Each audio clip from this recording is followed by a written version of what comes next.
eCreate Stitches is an online pattern shop dedicated to dressmakers.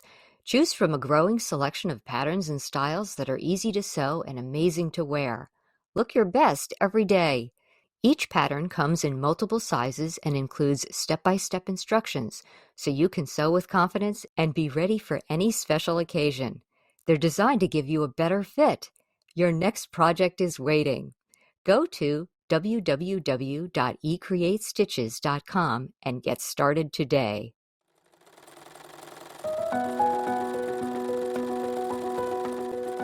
Hi, and welcome to Sewing with Threads, the monthly podcast by the staff of Threads magazine. I'm your host, editorial director Sarah McFarland, and I'm joined by our senior technical editor, Carol Frasia. Hi, everybody. And today our guest is Becky Fulgoni. Hi, Becky. Hello. Becky is a former Threads digital ambassador, and she's been designing and sewing her own wardrobe since elementary school. That was when she grew past any standard ready-to-wear pant lengths. Becky's mother was an accomplished art quilter who introduced Becky to the wonderful world of sewing and fabric.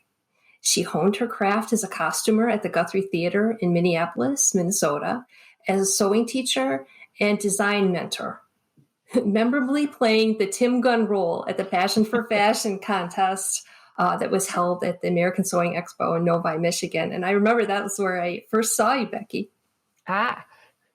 Becky sews. I don't think I ever said make it work, though. No, I don't think I ever said that. No. I probably have to pay some sort of like royalty or something if I did. That's probably trademarked. You're right. Although she's recently retired from being one of our digital ambassadors, Becky's starting a new online sewing project series for us. I think it's going to resonate with a lot of our audience, and so we're going to talk with you today about that. Thanks for joining us. Yes, before we started, I was sort of enticing everyone to come and visit me where I am now, which is much warmer than where you are now. And so anytime you want to come visit in Key West. Oh, I would love it. Yeah. Come in. I have a sewing space. We can sew. Anytime you want to come to upstate New York, too. I have a sewing space here. Yeah, I used to have one when I was in Connecticut. But yeah, it's very cold right here. And before we started talking, we were talking about the iguanas falling from the trees in Key West. Yep. That's what happens. Key West cold is relative. I mean, it's not New York cold, but it does get cooler in January. And iguana are cold-blooded, and when they get cold, they just seize up. And because they live in trees, if you're out on a cool day, you could have an iguana drop on your head. Just fun little facts about Key West. Well, Becky, usually we ask our guests 5 questions about how they learned to sew, but you've been a guest for us before, and I looked it up. It was episode 29, and this is episode 50. I can't believe we're on episode 50. So I have some updated questions for you, some things that I would love to know about your sewing. Okay. Do you have any notions that have a sentimental significance? You know, when I saw that question, I thought, I just sold a house, the house that my kids grew up in last summer. And so I was going through everything and packing things and finding things and uncovering things I had no clue were still there or where they came from. And I was surprised that, do I have those things? And I don't keep a lot of things. But I do have a thimble that my mom gave me. When I worked at the Guthrie, we had to use thimbles. That was, at least the person that I worked for was very, you couldn't use a seam ripper. You had to use a thimble. I mean, he was very precise about how he wanted you to work and sew. And so I don't have a seam ripper. But I do have a thimble, and my mom got me one. and it's silver, so it doesn't turn my finger green. And I show it to you, but it's in Michigan. So it's when it's on your finger, the back of it is lace. It's like a silver lace pattern that's open so that your finger doesn't get all sweaty. It's very practical, but very pretty. And I find it hard to use other thimbles since I've been using that one. And I've had it for years now. And so that's my sentimental silver thimble. Oh, that sounds lovely. I think it's so wonderful when something has a purpose, is beautiful, and somebody you love gave it to you. That's really the. I guess it hits all those notes. Yeah. What is a technique that you've never tried but would like to take on? So I have been saving on Pinterest for a while now, and I have no clue if this is how you say it, but I think it's called Pugagi. It's a Japanese quilting type idea.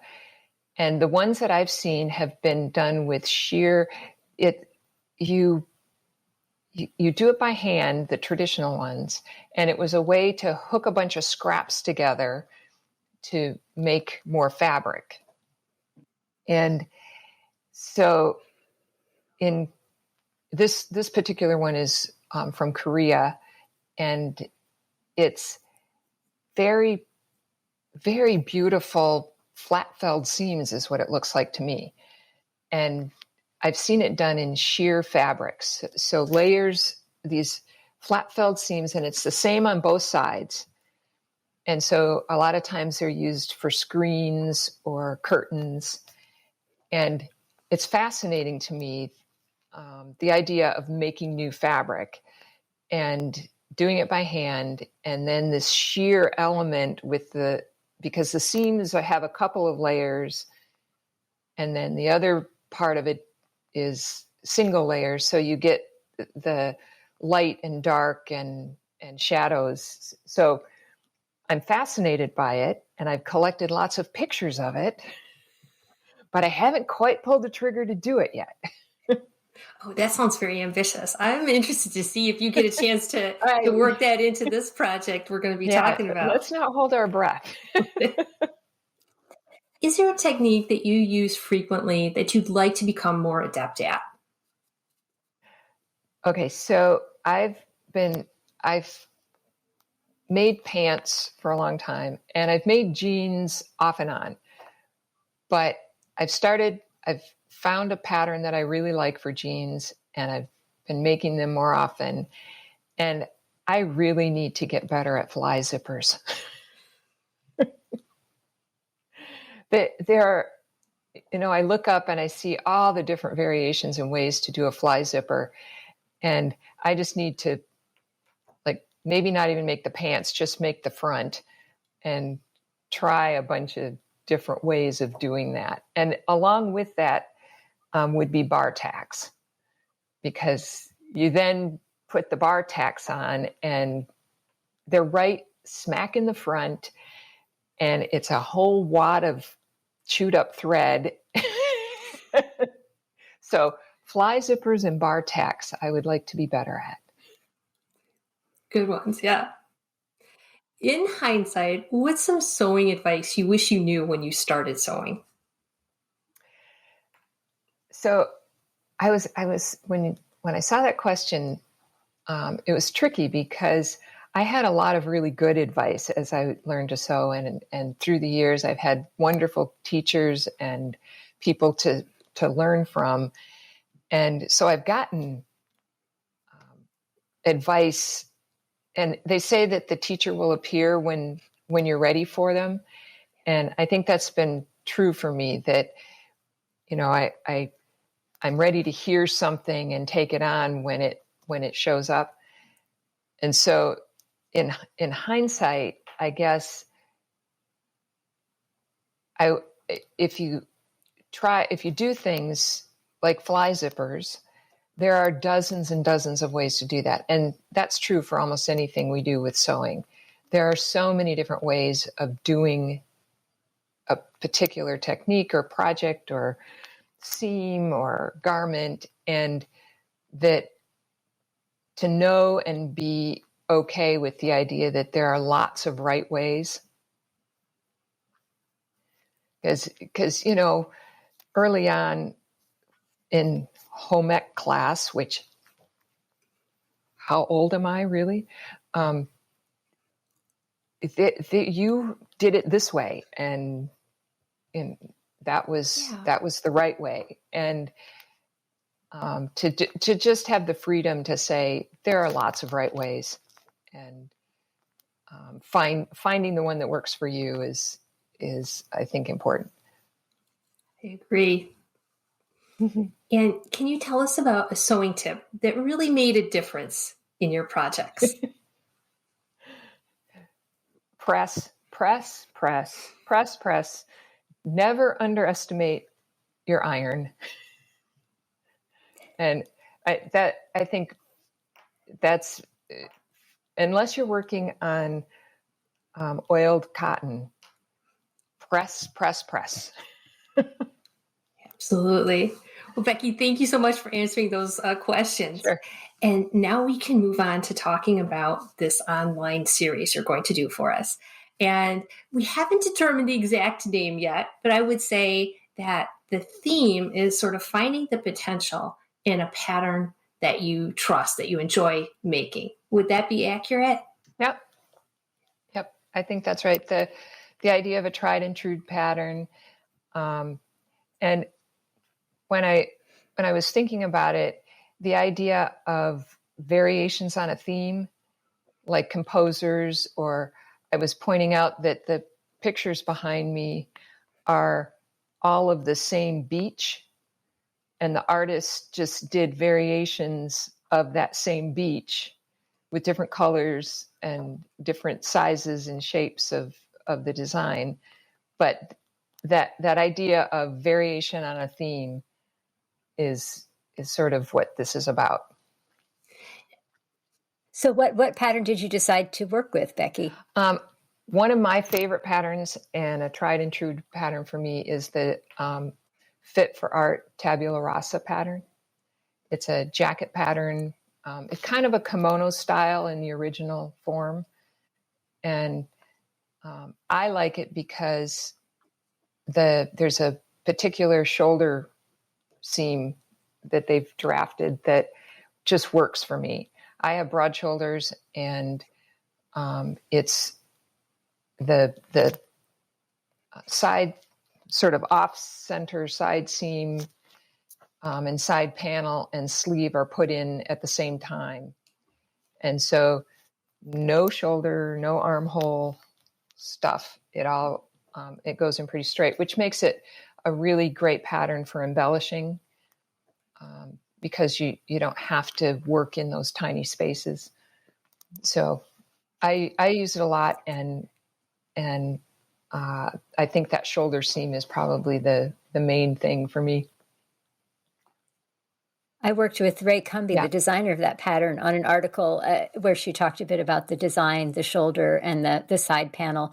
And it's a very convincing explanation of the benefits of that pattern for fit, ease of construction, the many, many ways you can embellish it or quilt it, because you've got some panels that are relatively geometric shaped compared to a more classic set-in sleeve.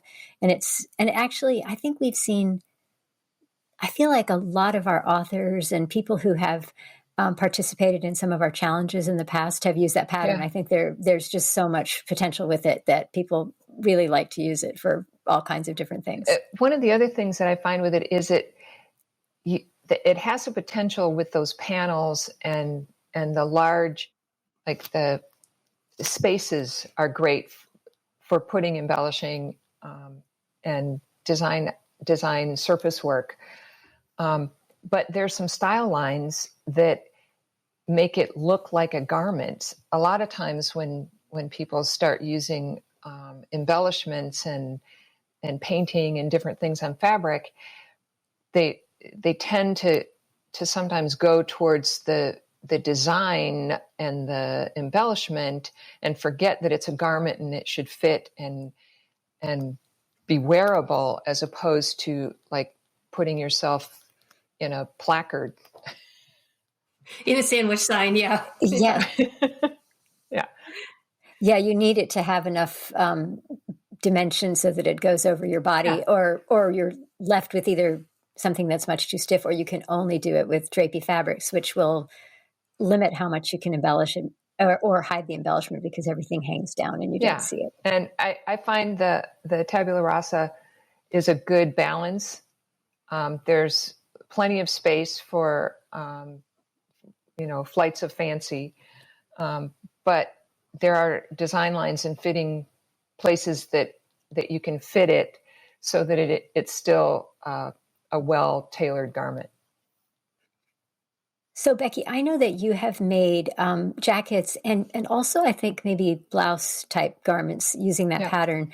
Do you change the fitting for those, or do you let the fabric kind of just handle that somehow? It's interesting, because the fabric will do a lot. With a lighter fabric, it'll hang closer, but I find if I'm going to use it as a jacket and I'm going to put things under it, I want a little more space. So I'll allow for that. I don't ask it to fit too closely ever. It's not that kind of garment. So it's usually, if it's going to be outerwear, I might add some space across the back of the shoulders or through the shoulder line. But most of the time, it's the change in fabric that will. And I said that too quickly. The side panel is also an opportunity. The pattern is drafted with two different side panels. One is straight, and one has a flare to it. And most of the time I use the straight one because I'm straight. But I will sometimes tuck that in at the waist a little bit, just to give some definition depending on the garment. Now, Becky, when you approached us about doing this series, you told me that it was sort of a self-challenge. Now, is that something you kind of do on an annual basis? Well, this would be the second annual for sure. And I have done challenges for myself in the past, but a year-long one, I think last year was the first one that was sort of institutionalized, maybe.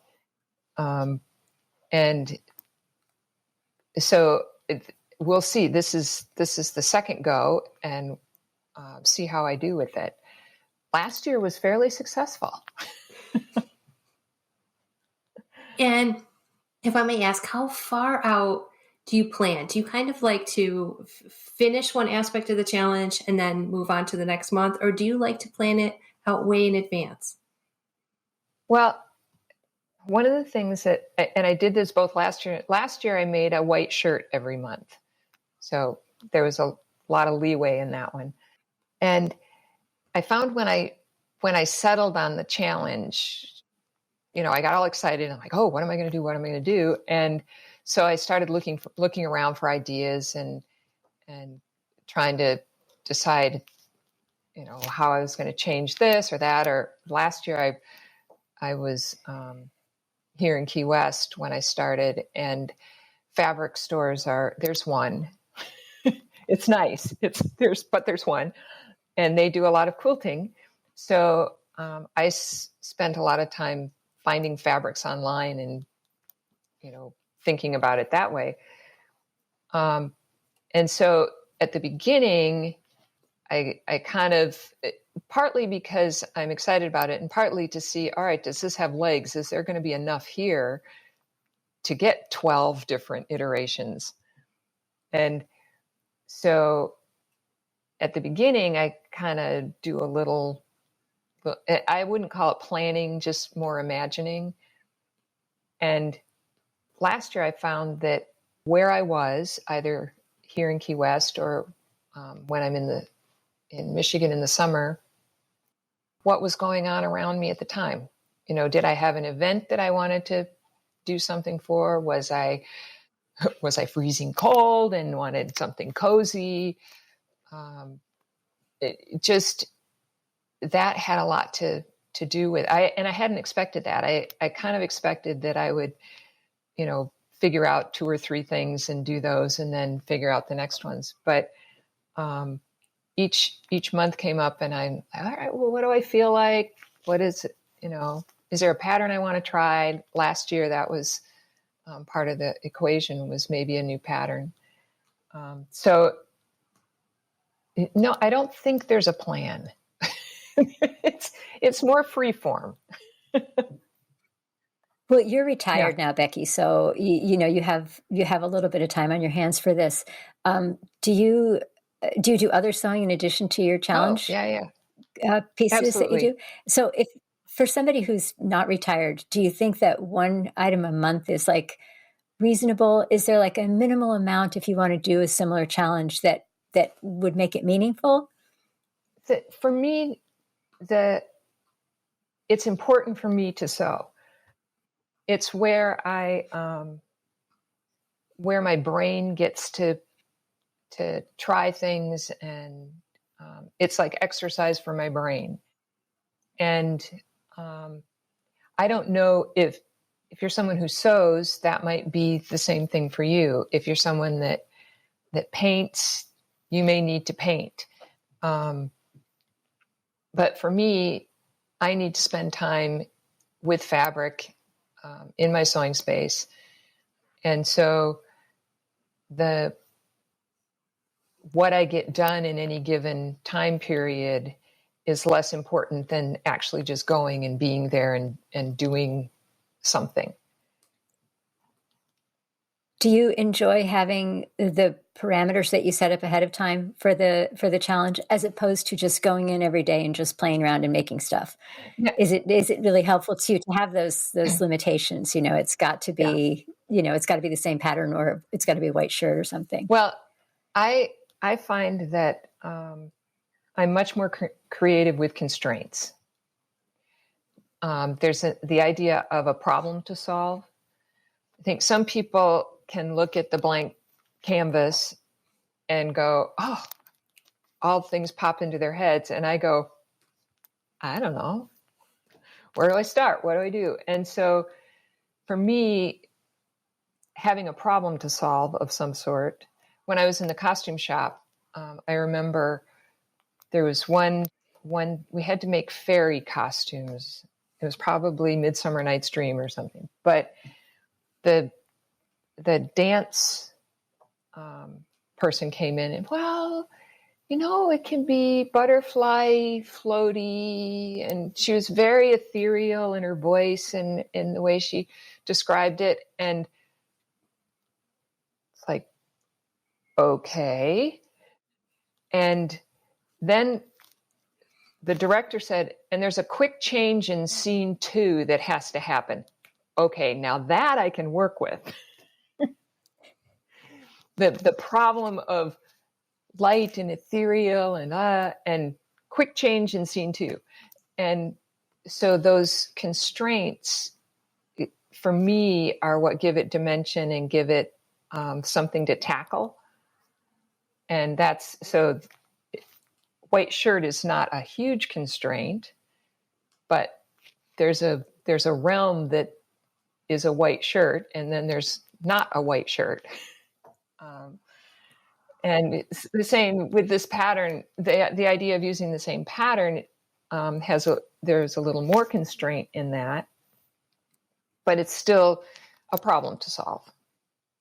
Becky, I had wondered if your work teaching and as a sewing mentor had sort of put you in this challenge kind of frame of mind. You've guided so many people through challenges. Yeah, and I love that.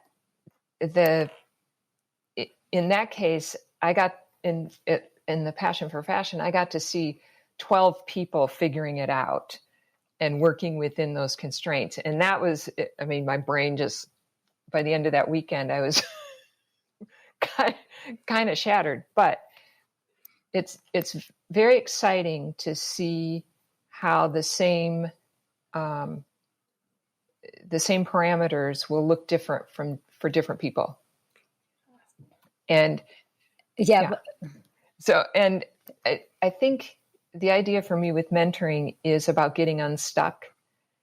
That you don't necessarily look to a mentor when you're buzzing along and everything's fine.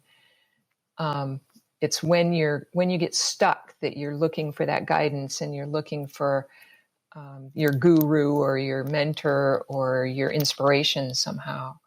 And so the idea of getting unstuck is how I sort of see the role of a mentor. And the idea of the challenge is sort of the same thing. If I don't do anything else, I'll do that and be unstuck for that amount of time. I really like your description of how you approach these challenges. I was thinking about, somebody that I worked for in the past always said design is basically coming up with a solution to a problem. That's what's different from just sort of the free-form creativity that some people enjoy and some people find doesn't take them anywhere. And if you look at Project Runway, which I watch, not constantly, but intermittently, I watch it, and you see that they give them a challenge each week. And there are some people who approach it, they figure out what their problem is, and they get after it, and they come up with a solution. It might be good, might be bad, but they at least have a direction to go. And then they're the ones who are just like, oh, I'm going to buy 12 yards of this ethereal fabric, and I'm just going to pin it to my dress form until Christian Siriano comes over and says, where are you going with that? And then get themselves unstuck.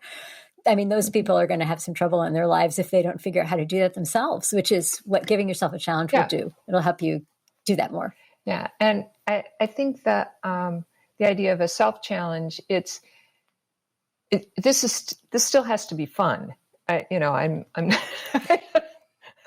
I'm not, trying to beat myself up here. So for me, the challenge has to be, it has to push me into some kind of learning, and because being in learning mode is important to me. And so it has to push in that way. And it can frustrate me at times. That's okay. But I don't want it to be discouraging and be something that I don't want to do. So I want it to be inspiration and push on those creative places, and to not create we have enough have to things in our world, and I don't want this to create another have to situation. I want to do it, and so it has to be fun, and it has to get me going and be exciting. Yeah, well, we're excited. Some of this goes back. Carol. Yeah. Oh, I was going to say, some of this goes back to one of your answers to the early question Sarah asked you about. I don't remember which question it was, but your answer was always remembering that there are multiple ways to approach any technique. And, I can see that having that mindset is important if you're going to give yourself a challenge, possibly hit a bit of a wall, and to be able to say, I'm okay. I know many ways to do this, and I know I can come up with even other ones. Like, there's always a way to get to the yes here. I don't have to settle. I give myself some time and then move forward with it. Yeah. And wow, I probably shouldn't have cut that off that soon. Okay, now I have another challenge here. Yeah, exactly. I'll find a new way to attach it back on. I was just going to say or ask, we're excited about sharing your process with the audience. And are you available for questions? What do you want the audience to take away from sort of sharing this process and challenge with you? Well, I hope that people will get a sense of play. That because this is play for me. This is how I, as a grown-up, go and play. And so I hope that comes through, that there are ways to enjoy and have fun and relax in this whole thing. And also the idea of discovery. And each time, there are a lot of things that we do over and over. Like we make dinner every night. We, make the bed every morning. There are things we do over and over. And can we look at those and find something new each time? And for me, one of the things I do in January is think about what words are going to inspire me for the year. And one of the words last year was wonderment. And that idea of new eyes and seeing things because, we spent a lot of time last year being in our houses. And so you didn't have the opportunity to really go and find a new place to, explore and discover. You had to find that in your own house. And so what is that idea of coming to something that ostensibly is the same thing, but how do you find the wonder? How do you discover something new every time you come back to it? And for me, that was really important, particularly when you didn't have the opportunity to do that outside much, to have that sense of wonder and innocence and new eyes. So I hope that this can provide that idea for people when they see it. Yeah, I encourage any listener who hasn't done so to go to our website and look up Becky's digital ambassador post, because she's very articulate about how she thinks about a project before she starts it, how it changes along the way, the practical things that she does to make them come to fruition, and also just, sort of a sense of wonderment or of satisfaction or of, frustration that's been overcome. I think that's something that everybody feels when they're doing a project that isn't completely cut and dried. So, and it always feels like it's fun. You come away thinking, I'm going to try something new. Not, I want to copy the exact thing, but just, I want to be in that mindset. Yeah. And that would be my hope, is that people, and maybe it's not a comfortable place at first, because doing new things isn't always comfortable. But to let yourself sit with the uncomfortableness a little bit and be okay with it. Because I think that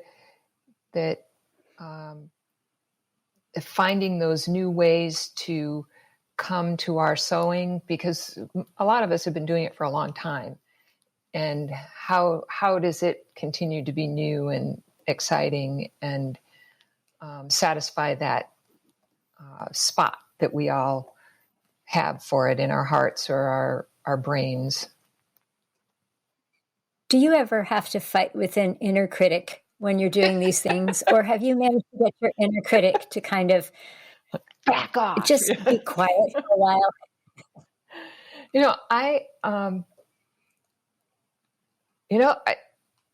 There's a phrase in Britain that they use, tears before bedtime.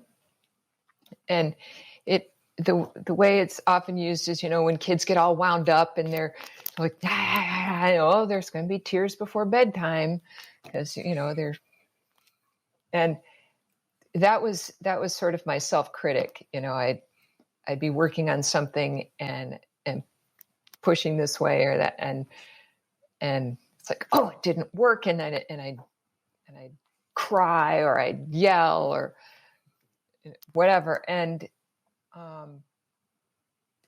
that wasn't fun. that wasn't why I was doing it. And so, and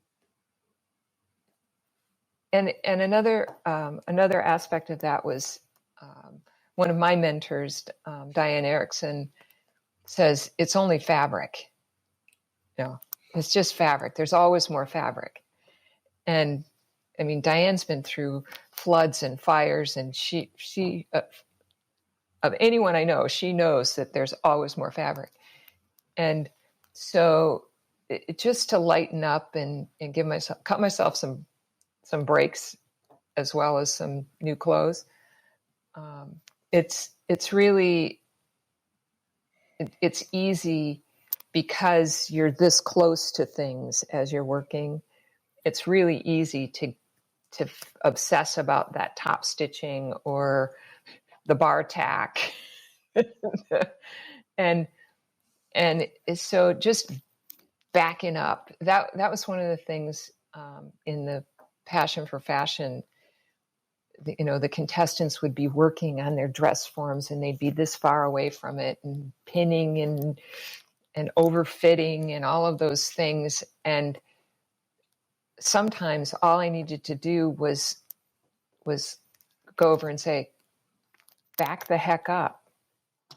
I mean, that's going to be the closest person to that is the person wearing it. The next closest person is 10 feet away. Back up. What does it look like from 10 feet away? And sometimes I have to remind myself that, I can get that perfect little, and I can take it out 6 times and whatever, but back the heck up and see what it looks like. Well, I have to say that Becky has been somebody that we've seen work from for quite a long time, really early in the 2000s. You were involved in the Inspired by Threads Design Challenge that we used to do, and Becky has won a number of times. And so I've seen quite a lot of her garments. And if anything is going to give me an inner critic problem, it's looking at Becky's work. I have to go, I'm not Becky. I can do my own thing. Right. but they are very good. They're beautiful and show so much, just inspiration and execution, real follow through that is really successful. Yeah, I was going to say, we feel very lucky to have someone so creative and thoughtful and inspiring to do this series with us. And Becky, I was going to ask, can you give us any preview of what you've worked on so far? I'm so glad you asked. Right now I'm sitting, this is January 31st as we're doing this. And so I did finish January, and I have it right here. I don't know how well you'll be able to see it, but here's we can put a picture in the show notes too. Here's a little peek of January. And if you know the pattern, it has this kimono style band that goes on and this is that seam on the shoulder that I love.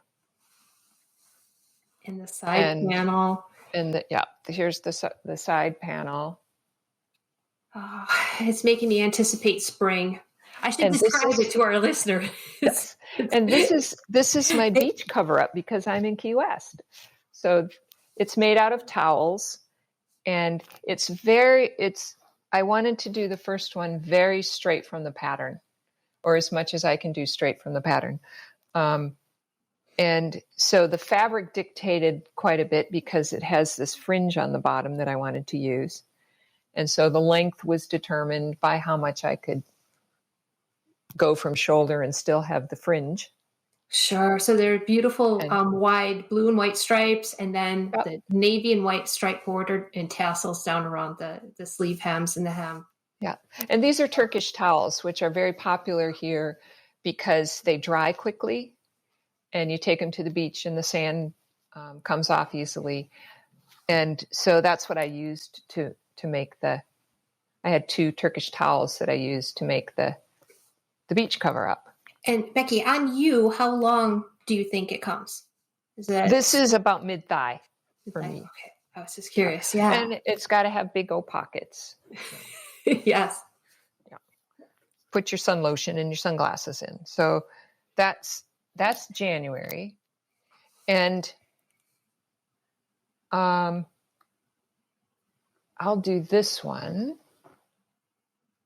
You asked, this is definitely a tried and true pattern. This is one of my shirts from last year. Oh, yes. This is Yep.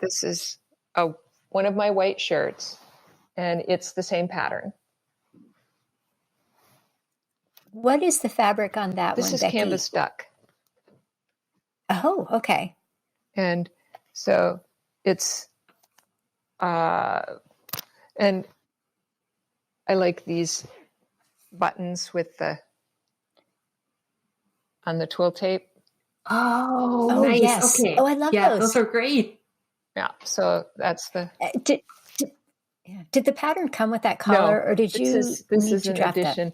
that? They do do a collar edition on the shirt, so you can get that drafted. I did this one myself because I think the pattern that I have was old enough that wasn't available, and so this is a collar that I did for myself. So February is, I don't know if there's a bowling thing in February, but I have a bowling shirt just in case. Oh, that's so cool. I love it. That's So, great. I don't know if I can back it up. All right, listeners, if you know of any bowling event, please send the information to Becky so that she can attend in her black and white flamingo print bowling shirt. That's right. And you can see the side panel. The bowling shirts with their panels. This just when I saw this fabric and I thought of the pattern, it just said bowling shirt. So this is my version of bowling shirt with the tabula rasa. And Becky, I think that print fits amazingly well in those patterns. I mean, this was one of those where you turn the pattern all different ways, because the fabric was a big blue stripe and then a flamingo stripe. And so figuring out which things fit within which stripes. And I, of course, wanted more blue than flamingo, and the blue stripes were smaller. So I was challenging myself a little bit with that fabric.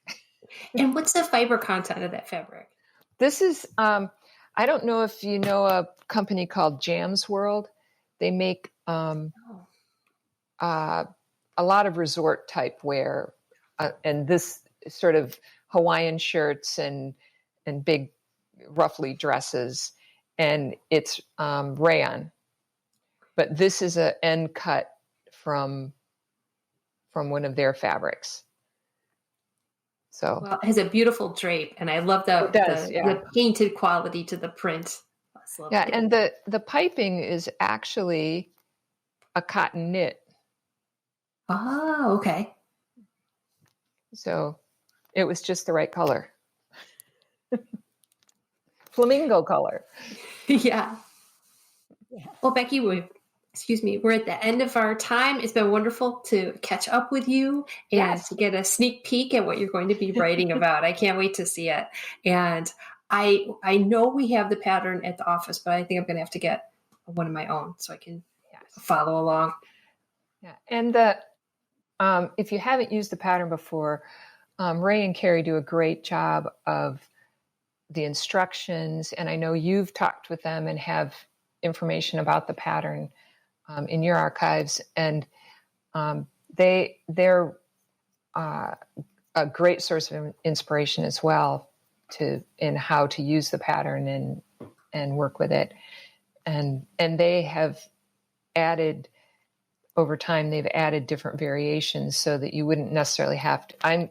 I can draft a pattern, so I do, but you don't necessarily have to do that. They have versions of it that are already there. Yeah. And if you are someone who really prefers knits, I think they have a knit version, like a knit pullover, drafted just a little bit differently, but a similar design style. So fabulously versatile pattern. Yeah. Well, we'll see. I hope I can get 12 things out of it. Oh, I'm sure you can. I got to do Absolutely. 12. I have no doubt. Yes. But it has to be It fun. has to be fun. If it stops being fun, just let us know. Yeah, because you could get to July and crash and burn, and what do we do? But, well, I don't think you will. No. Well, Becky, thanks again for talking with us. I can't wait to see the whole series, and we urge all our listeners and watchers to check it out at threadsmagazine.com. Perfect. Thank you. Thank you for listening. Follow Threads on social media and visit threadsmagazine.com to view show notes for this episode. While you're on the site, check out Threads Insider, our online membership with exclusive access to expert sewing techniques. Until next time, keep on sewing with Threads.